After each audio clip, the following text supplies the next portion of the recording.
Dear viewers, আসসালামু আলাইকুম। দেশ ও বিদেশ থেকে যে যেখান থেকে আমাদের ভিডিওগুলি দেখেন তাদেরকে জানাই আন্তরিক শুভেচ্ছা ও অভিনন্দন। তো আশা করছি সকলেই বরাবরের মতো অনেক ভালো আছেন। তো ভিউয়ার্স, আপনার স্ক্রিনে যে মাছটি দেখতে পাচ্ছেন এটি কিন্তু অরিজিনাল চকলেট কালার হাইব্রিড মাগুর মাছের পোনা।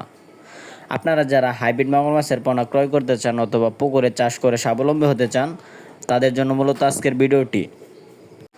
আজকের ভিডিওতে আলোচনা করব আপনারা হাইব্রিড মাগুর মাছের পোনা কীভাবে ক্রয় করতে পারবেন এবং এই হাইব্রিড মাগুর মাছের পোনাগুলি কতদিন চাষ করলে বাজারজাত করতে পারবেন এবং এই মাছগুলির বাজারে কীরকম চাহিদা রয়েছে তা নিয়ে কিছু বিস্তারিত আলোচনা করব।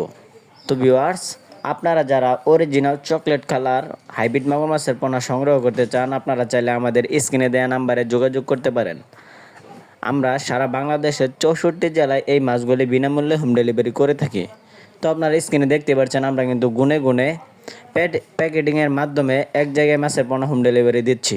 আমাদের কাছ থেকে আপনারা 100% যাচাই বাছাই করে অরিজিনাল মাগুর মাছের পোনা সংগ্রহ করতে পারবেন।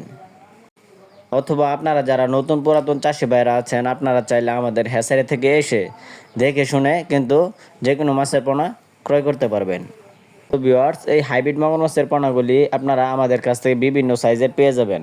যেরকম এই স্ক্রিনে যে মাছটি দেখতে পাচ্ছেন এটি কিন্তু পুরা 4 থেকে 5 ইঞ্চি সাইজের হাইব্রিড মাগুর মাছের পোনা।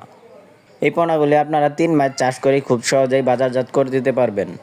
3 মাস চাষ করলে এদের এক একটা ওজন আসবে 1 থেকে 1.5 কেজি প্লাস।